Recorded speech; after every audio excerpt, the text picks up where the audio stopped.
Chapter 74. Maskil of Asaph. Why, O God, have you cast us off for ever? Why doth your anger smoke against the flock of your pasture? Remember your congregation which you have gotten of old, which you have redeemed to be the tribe of your inheritance, and Mount Zion, wherein you have dwelt. Lift up your steps because of the perpetual ruins, even all the evil that the enemy hath done in his sanctuary. Your adversaries have roared in the midst of the meeting place. They have set up their own signs for signs. It seemed as when men wield upwards axes in a thicket of trees. And now all the carved work thereof together they strike down with hatchet and hammers. They have set your sanctuary on fire. They have profaned the dwelling place of your name even to the ground. They said in their heart, let us make havoc of them altogether. They have burned up all the meeting places of God in the land. We see not our signs. There is no more any prophet, neither is there any among us, any that knows how long. How long, O God, shall the adversary reproach? Shall the enemy blaspheme your name forever? Why withdrawest you your hand, even your right hand? Draw it out of your bosom and consume them. Yet God is my King of old, working salvation in the midst of the earth. You didst break the sea in pieces by your strength. You did shatter the heads of the sea monsters in the waters. You did crush the heads of Leviathan. You gavest him to be food to the folk inhabiting the wilderness. You didst cleave fountain and brook. You dried up ever-flowing rivers. Yours is the day, yours also the night. You have established luminary and sun. You have set all the borders of the earth. You have made summer and winter. Remember this, how the enemy hath reproached the Lord, and how a base people have blasphemed your name. O deliver not the soul of your turtle dove unto the wild beast. Forget not the life of your poor forever. Look upon the covenant, for the dark places of the land are full of the habitations of violence. O let not the oppressed turn back in confusion. Let the poor and needy praise your name. Arise, O God, plead your own cause. Remember your reproach all the day at the hand of the base man. Forget not the violence of your adversaries, the tumult of those that rise up against you, which ascendeth continually. All right, let's go back up to verse 1. Now, we have this prayer of Asaph, Maskil of Asaph. Maskil is the instructions, or that which was instructed, we can say, of Asaph. And it begins with a question, one of my favorite questions, actually. Why? I love to ask that question, why? Well, why is it like this? Why is it not like that? Some of the greatest questions in the world, I believe, they begin with why. Now we're going to pick it up here in verse 1. Why, O God, have you cast us off forever? Why doth your anger smoke against the flock of your pasture? Why? We're going to see, we're asking God why. Why has he cast us off forever? Well, this was written at the time of Asaph. Asaph was the gatherer. Asaph was one of the Levite of the priesthood that had been separated out to play the music before God, or to use the instruments and song to call to remembrance God's mercy. And we'll remember the contention God sent into the house. And we have to look at this for the face value of it, and we'll find out. Sometimes the priesthood probably thought that they'd been cast off forever. And we see that God's anger did smoke against the flock of his pasture. And this smoke is it's not burning. It's not burning. It's like a smoldering thing. It's something that's like going to take forever to burn up too. Remember your congregation, which you have gotten of old, which you have redeemed to be the tribe of your inheritance, and Mount Zion, wherein you have dwelt. Now remember this, and once again, that's what the song's for. to call to remembrance unto God, unto him, his congregation, the congregation which God had gotten himself of old, the ones he'd made a covenant with from old times, back even even before this, which God had redeemed this tribe, these ones, and that's going to be the sons of Jacob to be his inheritance. And that Mount Zion. Mount is a mound, Zion. And mound is always, we look at a mound, there's something built up here. And what it's built up is, it's built on the last time it was judged. And that's what Zion is, that parched place. That's what Zion is that place that had faced the judgment of God before. See, and it's a mound. It's built. There's the generation underneath it, and there's going to be, they're just stacking up there. See, that's that mound. That's the seat of God's seat. That's his judgment seat where he sits there. 3. Lift up your steps because of the perpetual ruins, even all the evil that the enemy hath done in your sanctuary. Lift up your steps. Bring your ways up, and we're going to find out. It's going to be the Torah. Well, when God starts walking, we find his feet hit the ground. Because of these perpetual ruins. And we'll find out it is in ruin. It is in ruin. And at the time of Asaph, it wasn't in ruin. They hadn't even built the temple until Solomon would come along. We'll find out the prophecies are going to, they're destroying the temple. They're destroying the place. Even all the evil enemy, what they've done to the sanctuary. We're talking about a later time. We're not talking about that time. Or are we? 4. Your adversaries have roared in the midst of the meeting place. They have set up their own signs for signs. And your adversaries, that's the ones that are contrary. There's a contention going on. They're contrary, and they've roared in the midst of the meeting of your meeting place. They've roared. And this roar is like a lion would roar, like they're in control. And they've set up their own signs for signs. These signs we will find whatever you want to call a sign. A sign is a banner. We can look at it like that. We can look at it like a standard. Whatever it is, it's something that makes known who you are. It's something that makes known what you do. We could look at it like that, just like people have signs. They hang outside their places of business is to let people know what goes on there. 5. It seemed when men wielded upwards axes in thickets of trees, and it's like this knowledge, we should say, as when men are wielding their axes around, they're chopping down these thicket of trees, just like they've gone through a thicket of trees and chopped them down. 6. So we're going to compare it to just like when somebody's going through a thicket of trees, when men, several men are getting rid of a little thicket of trees, so to speak. 6. And now all the carved work thereof together they strike down with the hatchet and hammers. And now all the carved work together they strike down with the hatchet and hammers. And we'll find out these periods of time when they go through and basically what they're going to do is tear up, destroy. It's a period of destruction and terror. We'll find out this is a period when 7, they have set the sanctuary on fire.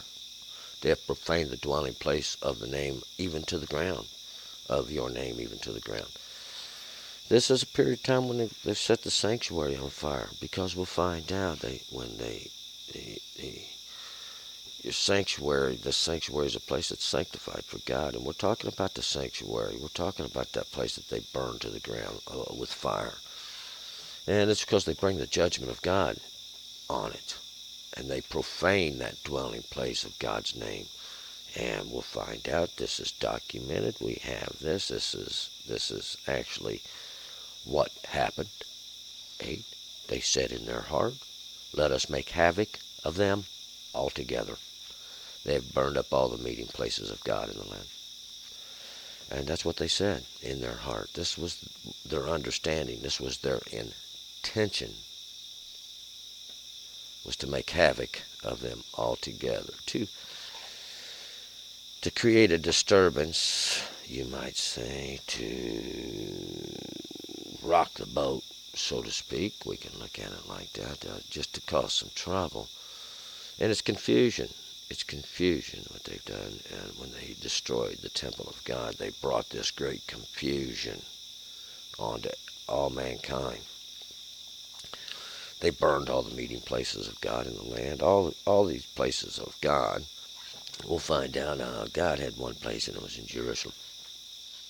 But there was places within each gate that one could go to. The Levites had many cities throughout the land. You could go there, and if the journey was too far, and get some guidance. That there wasn't, you couldn't make any offerings or any sacrifices for sin or nothing like that. That's a whole different subject altogether. 9. We see not our signs. There is no more any prophet, neither is there among us any that knows how long. And we see not our signs. And we could really apply this to today. See, we don't see no more signs. Almost all the signs of God are gone, and there's no more prophet. There's no more speaker. There's no more voice of God, it seems like. Neither is there among us any that knows how long. And to discern how long is it going to last? How long is it going to continue? Well, we'll find out you're the one. Saying the whole world's waiting on you to turn and come back to God's understanding. See, when God is one, and we will find out we have one understanding, we got one knowledge, we got one wisdom, we got one understanding. That's God's understanding to give us in the beginning. See, we can determine the length of things.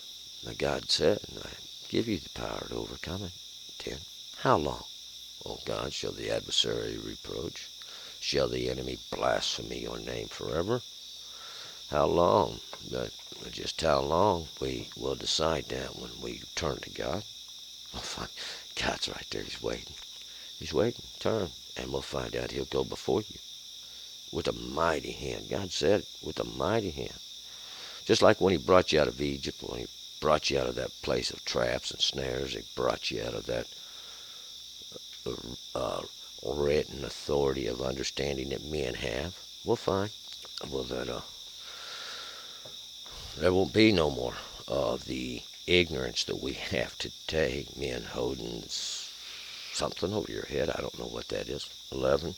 Why withdrawest you your hand, even your right hand? Draw it out of your bosom and consume them. Why withdrawest your hand? We'll find out God doesn't. God didn't. We have to get the correct perception, see, and often we lose sight because of the turmoil, the struggle, or something that we face, and we lose the sight, we lose our vision of what God's doing. This right hand, that's the strength, that's the power, that's the might in the work. It's the correctness in the work. Draw it out of your bosom and consume them. This pleasantness, draw it out of your bosom. That's all the comfort. Draw it out. Take it out of that and consume them. Use it to consume. We'll find out this is what God does, and this is how it's done. Like I said, it's like a pleasant death. I don't know how to describe that. 12.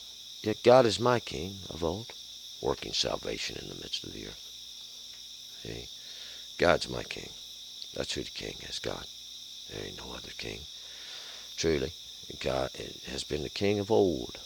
He's been working salvation in the midst of the earth. God's been doing it generation to generation. And we can say a generation is this long, a generation lasts as long as I live, and then, I got my sons, and then their generation, and then their sons and their generation. That's one generation. Yeah, that's one generation. And then there's eras. Eras, periods of time, periods of development, periods of mankind. And see, that's a generation. See, there's many generations. We can only ponder things in the understanding of men. We to comprehend God and His understanding, we'll first have to prepare yourself. You got to sanctify yourself, force yourself, walk with God, talk with God, get your answers from God. That's who's got all the knowledge and wisdom anyway. 13. You didst break the sea in pieces by your strength. You didst shatter the heads of the sea monsters in the waters. You break the sea in pieces by your strength, by the might, by God's power. What break in pieces? And God causes it. Oh, just go look it up. This is, I believe King James Version says divide. The word is parad. It means to break, frustrate, violate, make ineffectual. So, God caused the seas to not really work. We might say we could say caused them not to be any good by His strength. He broke them in pieces. You can't drink the water. They're being purified. You did shatter the heads of the sea monsters in the waters. And these monsters, the sea is full of life. Sea is water. Water's understanding. This is the understanding that's salted. It's being purified. It's got the waters ain't no good. They come off the earth. They come off the flesh, and they're no good. They're the understandings of men. Easy God shatters the heads. That's the rush. And what God does, this means to break up the understandings of to make them no good, to make them they no good. These sea monsters that live in there are struck down like by this, and the monsters are the wickedness. The sea monsters is just that's elongated and kind of this serpentine, this thing that circles or whatever, however you want to look at it, in the waters, the understandings of men. It's like a confusion, so to speak. These things that just keep going around it. By the time the hands of the clock goes around, nobody's perceiving there's a clock. Nobody's perceiving the things that God's causing to continue. 14. You did crush the heads of Leviathan. You gave him to be food to the folk inhabiting the wilderness. You did crush the heads. Crush these understandings, this control of Leviathan. Leviathan is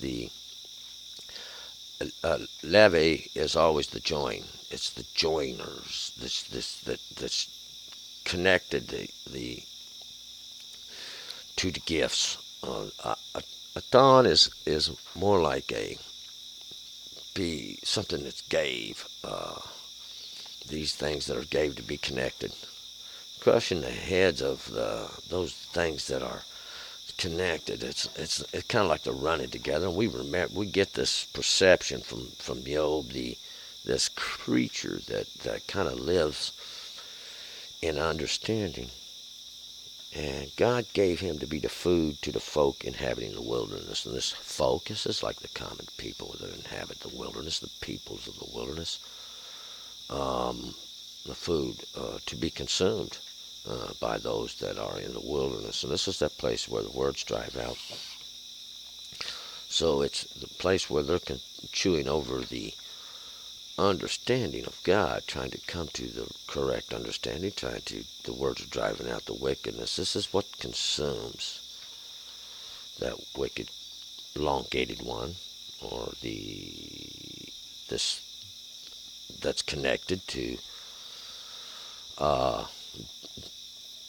the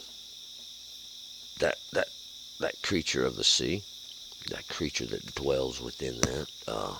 That's how he's consumed. He's done away with, is basically what it means. The chewing over to understanding does away with the other. 15. You did cleave fountain and brook. You dried up every flowing rivers. You dried up ever flowing rivers. God cleaved the mountain and brook. God cracked it open. God caused it to come forth, and God dried up ever-flowing rivers. These rivers that look like they're going to run forever, well, God's got forever. Forever belongs to God. They last as long as God wants to. These ever-flowing rivers, God dries them up. That's the understandings of God going forth. God causes it to dry up because, see, when you don't observe the law of God, when you don't keep God's understanding, this is what slowly happens. 16.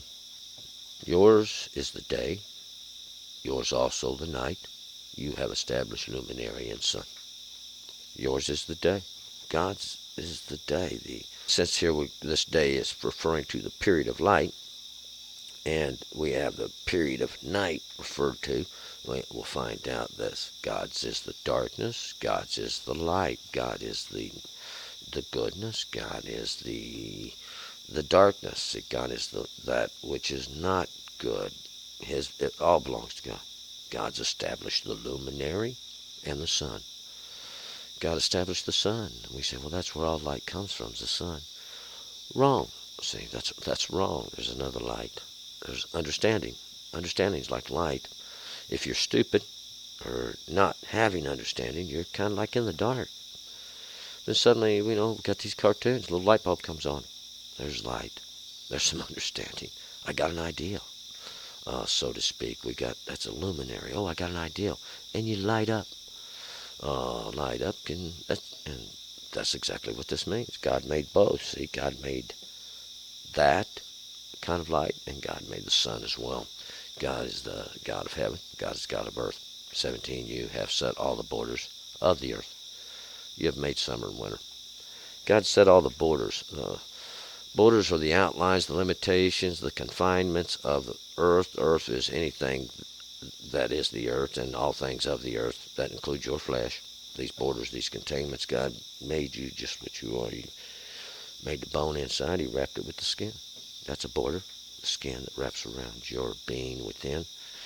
And God made the summer and the winter. God made the summer and the winter. See, he created the spring and fall too. But, God made all the seasons. God made the whole period of the year. God made the whole period of the generation, the whole period of life. God created the whole thing. Well, summer, winter, when we're in the prime of our life, and when we come to old age, God made both, young and old. 18. See, when we create good, the bad's an automatic thing. When we create the young, the old becomes automatic, huh? Remember? 18. Remember this, how the enemy hath reproached the Lord, and how a base people have blasphemed your name. Remember this, how the enemy hath reproached the Lord. The enemy of God are just simple. It's just simply those that are not going to observe God's law. They're not going to look up to God, not going to put God in the authority. And these that are the base people have blasphemed God's name. These are the base people. These that don't recognize God's authority, God's understanding, God's wisdom, and God's knowledge that he gives. They want to say, well, that's not all the understanding there is. No, but it will all come from there. 19. Oh, deliver not the soul of your turtle dove unto the wild beast. Forget not the life of your poor forever. Deliver not the soul of your turtle dove unto the wild beast. This Torah and this one who spies out, this one to the wild beast. And what's what the turtle dove does? It goes forth, it spies out, it's looking for dry ground. We'll find out. God won't deliver it to the wild beast. The wild beast is the one that tears, the one that rips, the one that lives outside. Forget not the life of the poor forever. Don't forget the life of your needy. Don't forget the life of those that we'll find out that God gives, that God causes it to continue anyway. God sustains the life that calls out unto him. 20, and look upon the covenant, for the dark places of the land are full of the habitations of violence. Look upon the covenant, that agreement. We hold to the covenant, God will hold to the covenant. And if we hold to the covenant, God will look to that covenant. And these dark places of the land that are full of the habitations of violence, we'll find out they just have to go away. 21. Oh, let not the oppressed turn back in confusion. Let the poor and needy praise your name. Don't let these oppressed, these ones that have been turned down, these ones that have been mashed down, turn back in this confusion. Don't let them go backwards to the confusion where they came out of. See, when you come up out of confusion and you start feeling the pressures and the oppression, we'll find out. Don't fall backwards. Don't fall back. God will support you. That way, the poor and the needy shall praise His name, and you call on God. Say, you call on God, and that God will save you. It's a very simple thing. God, turn to the law and call on the Lord. 22. Arise, O God, plead your own cause. Remember your reproach all the day at the hand of the base man.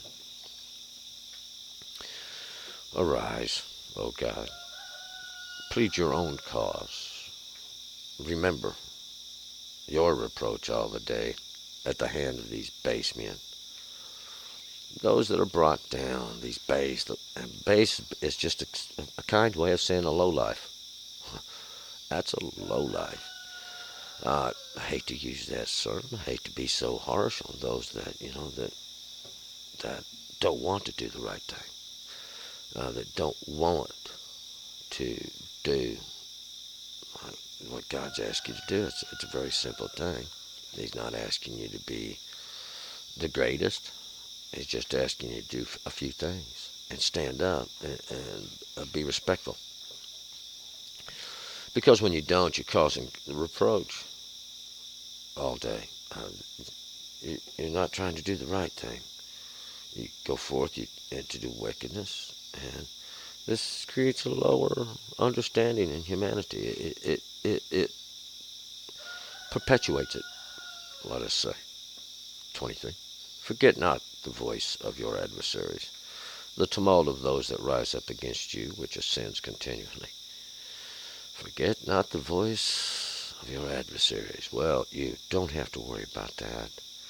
See, I remember God hardened the heart of Pharaoh as well. Sometimes God's just looking to make a little example. But that's just really not the kind of example we want. Attorney. See, that's the kind of example we want. Attorney. Say to hear, to listen, to understand that God don't want to destroy. God wants to bless. That's what God wants to do. That's the will of God, not to destroy. We're going to move forward, though. Always. Psalm 75. Turn and return.